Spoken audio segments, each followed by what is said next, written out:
If you're a woman over 40 preparing for motherhood, you are in the right place. You're about to watch an excerpt from week 1 of my Believe to Conceive program, where we uncover limiting beliefs and connect deeply with your inner wisdom.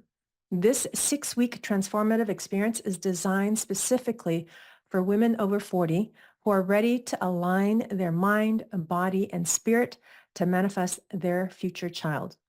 If this resonates, keep watching to learn more. Welcome to the Believe to Conceive program, where I will help you connect with the sacredness of your motherhood journey by honoring the spiritual, energetic journey of bringing a baby into the world. Your dream of becoming a mother is profound in that it carries the potential to impact generations to come. So you're doing really important work. And I will help you create a space where the miracle and the magic of life can unfold with joy and reverence. And that's really what we need to recapture, is that joy and that reverence on this journey. So the main purpose of this program is to uncover and address limiting beliefs impacting your motherhood journey. This is one of the most critical skills you need in preparing to be a mother. Releasing limiting beliefs is very much a skill, like learning to play an instrument, or more accurately, like learning a new language, where the more you practice, the better you get. And that's why we have 6 weeks. I'll give you different tools, give you plenty of time to practice, bring your questions, bring your challenges, bring your wins, do all of that. We have 6 weeks to do that together, okay? You're here because you have a vision for a future that many people say is not possible due to your age, your medical diagnosis, and or past history. This applies to the vast majority of you. And I'm telling you that whatever is possible to manifest must start in here. It has to start in your head. It has to start in your mind. As long as you truly believe it's possible, you have a fighting chance. You have a fabulous chance. You have a great chance. But if you don't believe it's possible, your reality is going to reflect what's in here. So we have to change that. And that's the purpose of this program. So let me start by defining what limiting beliefs are, so we're on the same page. A limiting belief is a thought or idea that you hold to be true, which restricts your potential and keeps you from achieving your goals. So you think it's true, but it's not necessarily factually true. And that's the key distinction. We have to change your truth to what is authentic to you, to what your heart says. So these beliefs are often developed based on past experiences, typically disappointments, cultural conditioning. So society is telling you constantly your fertility is going to drop off a cliff at 40, or some doctors are even pushing it earlier to 35, which is crazy to me. But I'm hearing that from clients. These beliefs are often based on fears as well, and they act as barriers in your mind, convincing you that you're not capable of something, you're undeserving, or that certain outcomes are impossible. So, for example, common limiting beliefs might sound like, I'm too old to get pregnant. I'll never be successful. It's too late for me. Limiting beliefs can be conscious, so you might be aware of them. But the insidious nature of them is that they operate at a subconscious level, and they influence your actions, your decisions, and the way you see yourself, often without you even realizing it. The good news is that they can be identified, they can be challenged, and they can definitely be replaced with more empowering beliefs that support your growth and your vision. And that's what we're here to do in these weeks, okay? So let's trace the path a belief takes from the subconscious level to action and behavior. So let's say you have a belief that getting pregnant is difficult, or that your body isn't capable, or that you're running out of time. Whatever that belief is, your beliefs are running in the background of your mind. It's kind of like the operating system on your phone or on your computer, right? iOS, PC, whatever. Windows, iOS or Windows, right? It's the operating system that's running in the background. You're not really aware of them, but they're there. They're running the show. Those beliefs then create your thoughts, and those are part of your daily consciousness, kind of like the apps that you open up on your phone. So those thoughts you have, and I've heard you have like 60,000 thoughts a day, which is crazy to me, but 60,000, and most of them are repetitive.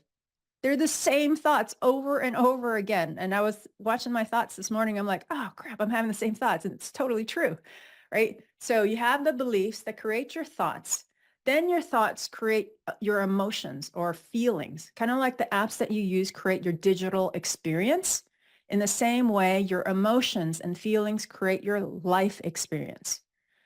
So if you have beliefs creating thoughts, which in turn create emotions or feelings. So that's kind of the progression. If your belief is that my eggs are old, which then creates thoughts like maybe I'm not capable of getting pregnant, or what if it never happens for me, or I've tried everything and it hasn't worked so far. You actually start to experience a future that hasn't even happened yet.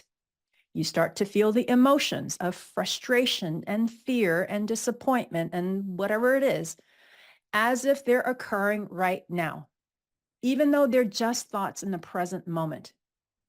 So your feelings then determine the actions you take or don't take. So no action is an action in and of itself because it will create its own results. So I don't make a distinction between action and no action. They're the same bucket for me. Okay.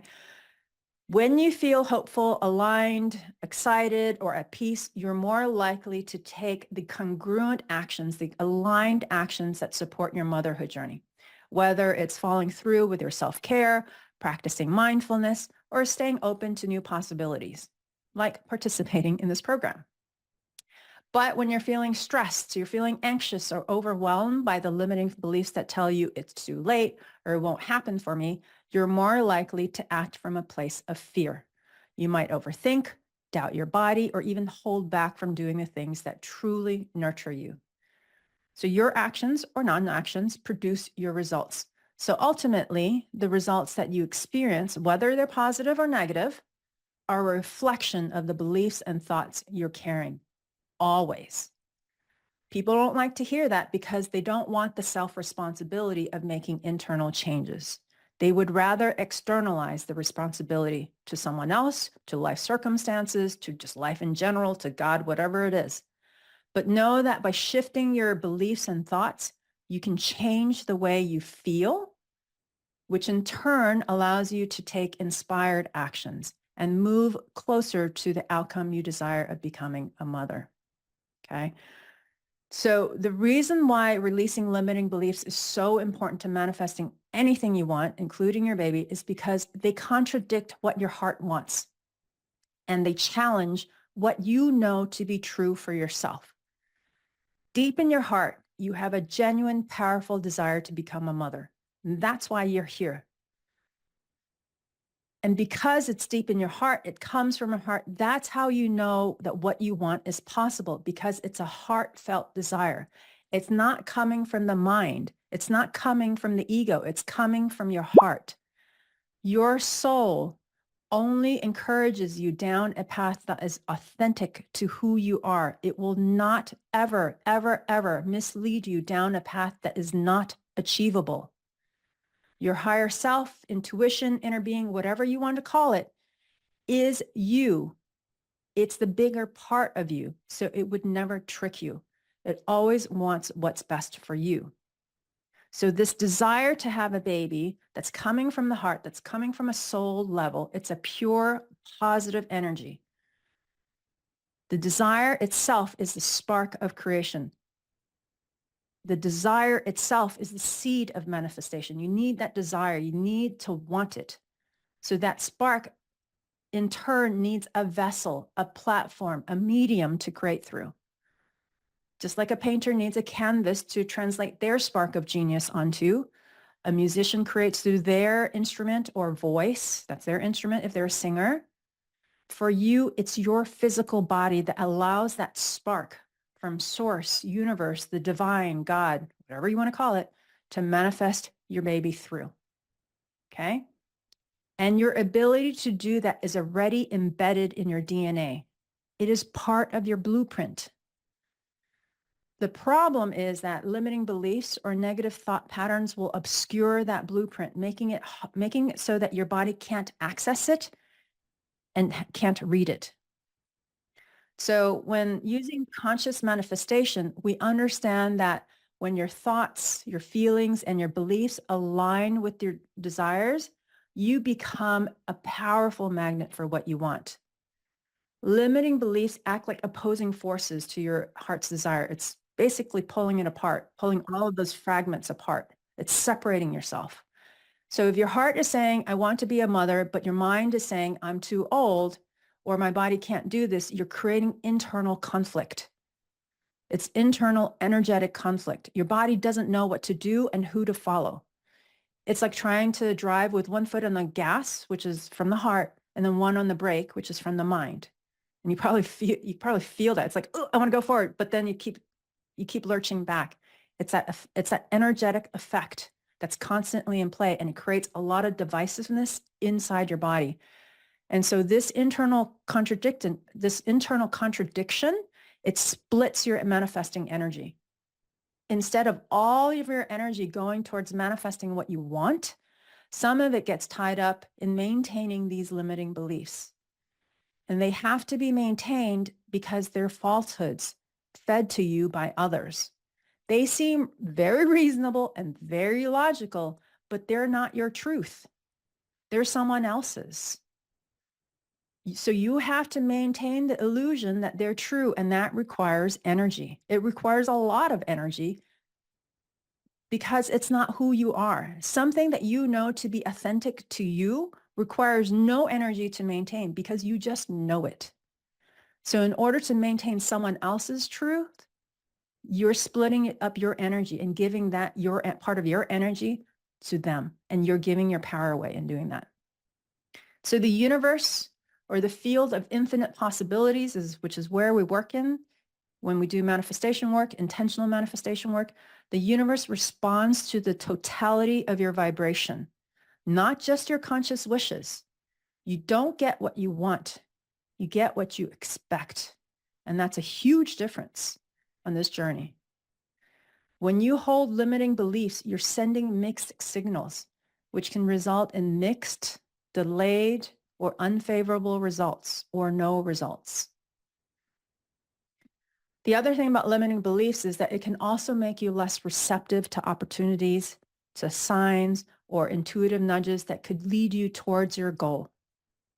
Because those nudges, those intuitive hits, they're like whispers. They're very, very subtle. And so your limiting beliefs are so much louder, so much more aggressive and abrasive. They can act like blinders, narrowing your perception.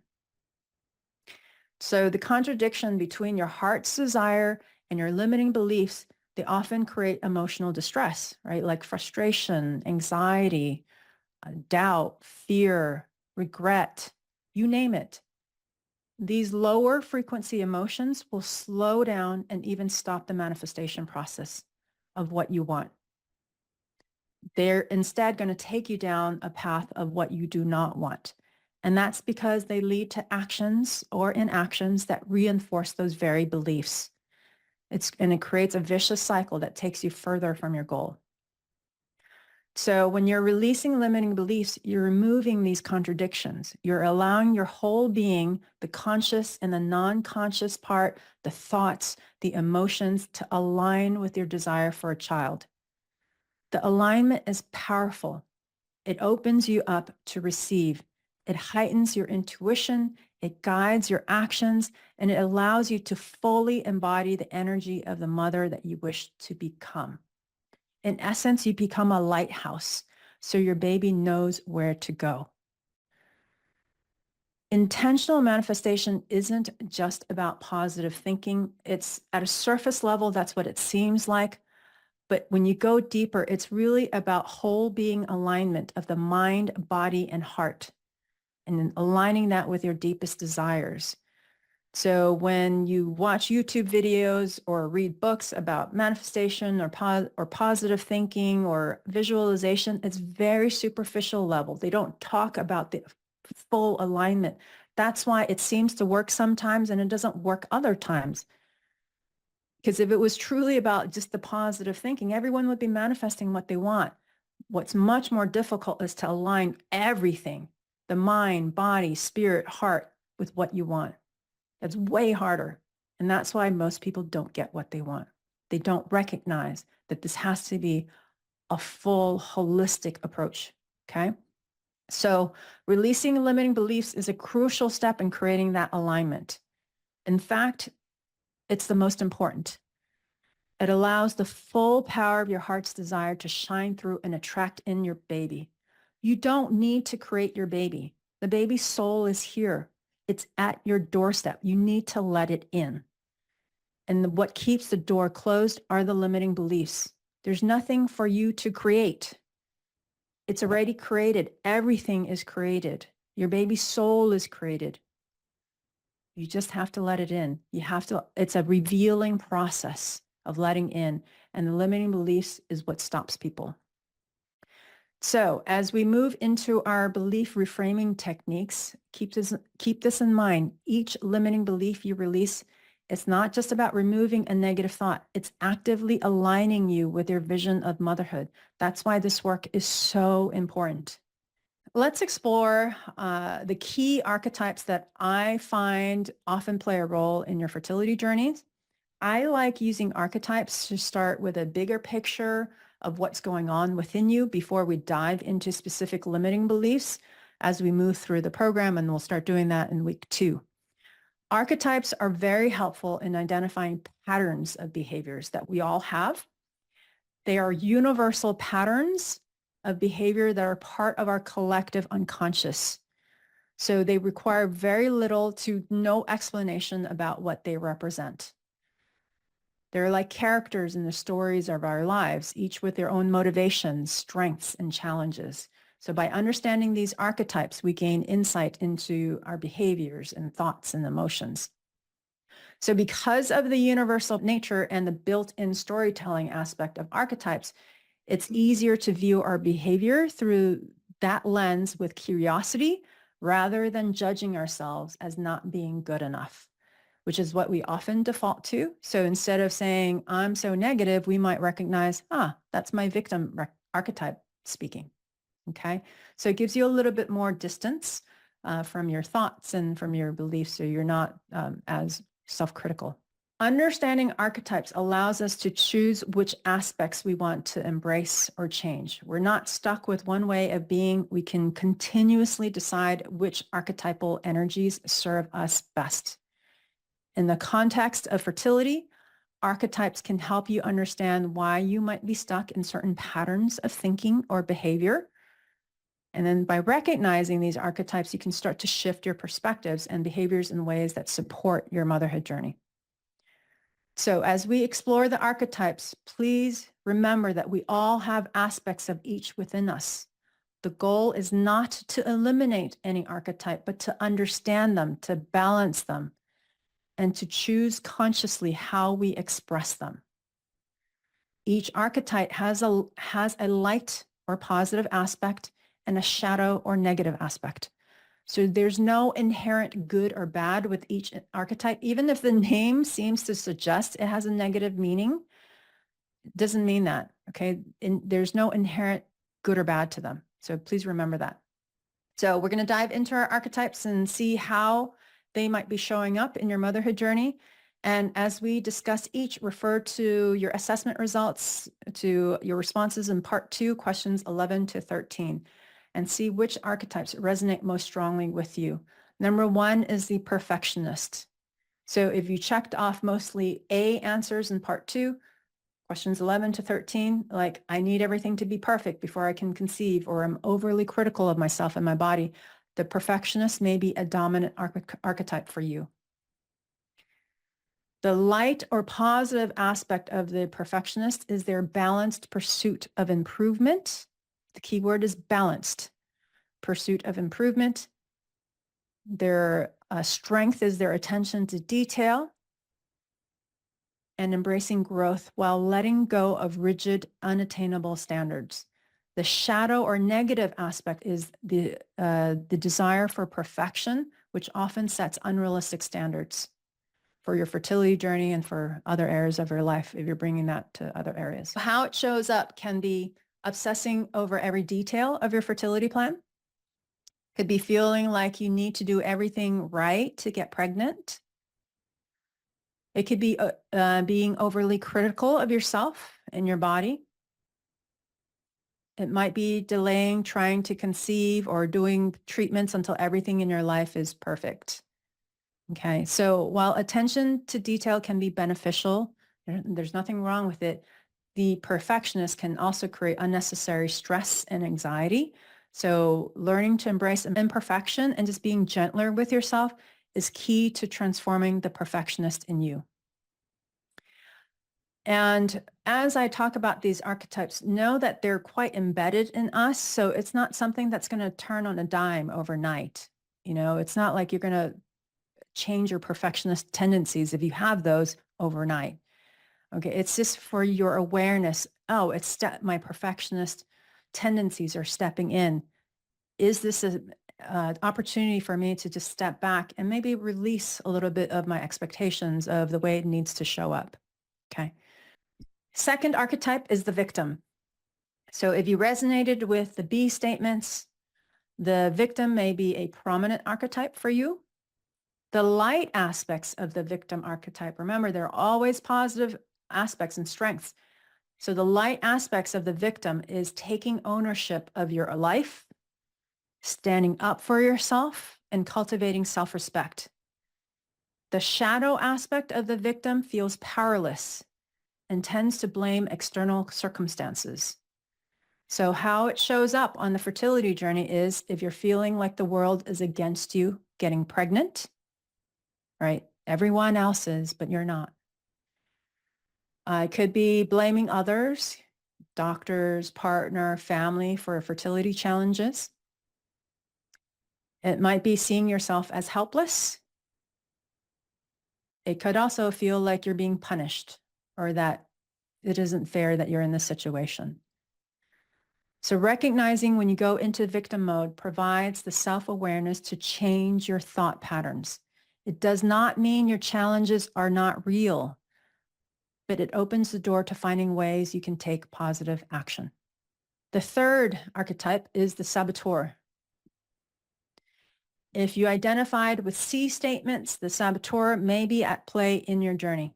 The saboteur archetype in its light aspect encourages you to become aware of your self-sabotaging patterns and transform them into opportunities for growth. In its shadow aspect, the saboteur unconsciously creates obstacles or self-doubt on the path to motherhood. So how it shows up is if you're engaging in behaviors you know aren't good for your fertility, like not getting enough sleep, eating junk food, drinking too much, not exercising. It could be finding reasons not to follow through with fertility treatments or lifestyle changes, often using reasons like I'm too busy, I can't afford it. The saboteur also shows up as self-doubt that undermines your efforts. And you might see procrastinating on important fertility-related decisions or actions. So when you're more aware of the saboteur's influence, you can catch the self-sabotaging behaviors earlier on and just completely nip it so that you can change these patterns. And then fourth and finally, the one that I find most common on the fertility journey is the wounded child. So if you connect it with D statements, the wounded child archetype may be influential for you. The light aspect of the wounded child is about embracing self-compassion. It's about emotional healing. And ultimately, it's about connecting with the joy and playfulness of your inner child.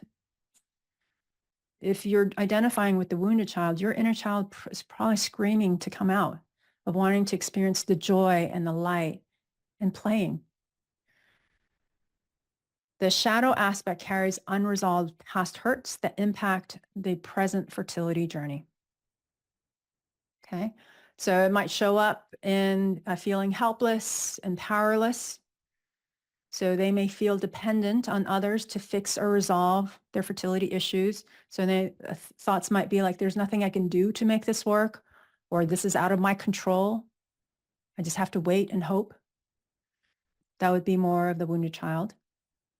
Feeling overwhelmed and unable to cope with fertility challenges. seeking external validation and approval, where they're constantly looking to others or often looking to others like doctors, family, friends, fertility experts for reassurance and approval that they are doing the right things to conceive. So a common thought pattern would be, I need someone to tell me this is going to work. Or I can't trust my own instincts. Someone else knows better. The wounded child might also avoid actions, treatments, or steps that could lead to failure due to an intense fear of disappointment.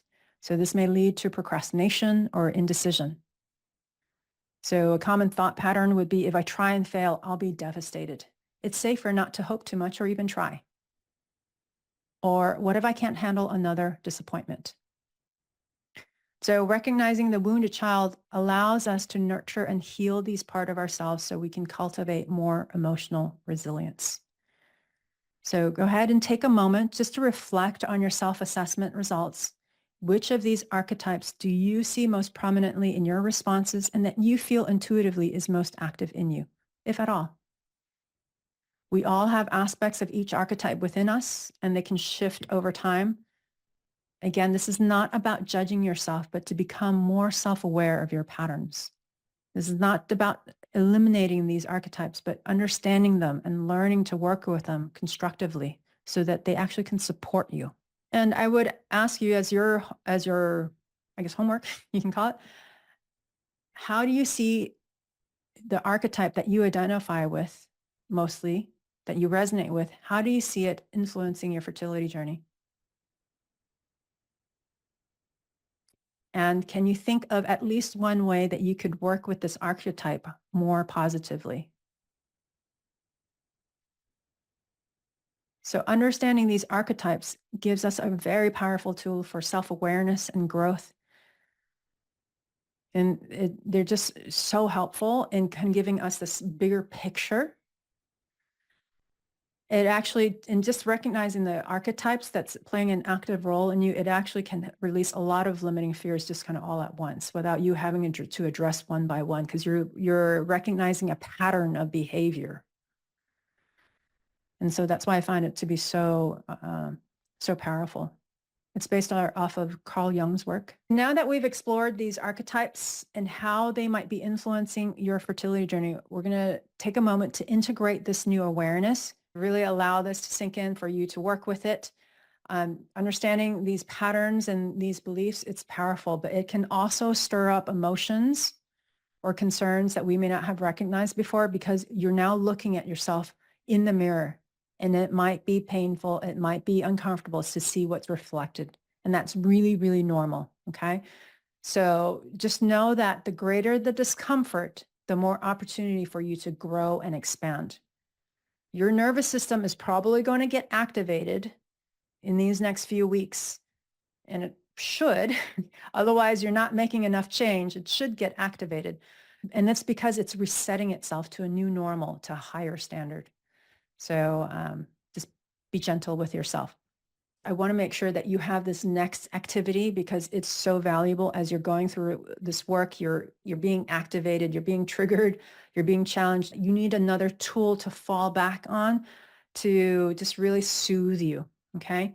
So we're now going to transition into a guided meditation that will help you connect with your inner wisdom. And so this meditation is serving two really important purposes. One, it's to help you tap into your intuition about your motherhood journey. Believe me when I tell you that you have the answers on how to navigate this path. They're in you. They're not out there to be given to you by others. We can guide you and we can point you in the right direction, but we cannot and should not provide you your answers. It is your path. No one else but your higher self, your intuition, can see the entire path. So you give your power away when you ask others to make your decisions and internalize their beliefs as your own. All right. So I want you to know this. You would not have this deep desire if you didn't have a way to get the solution to manifest it. You just need to learn how to access that knowledge that's kept in you at the soul level. Okay. And so this meditation will help you connect with that.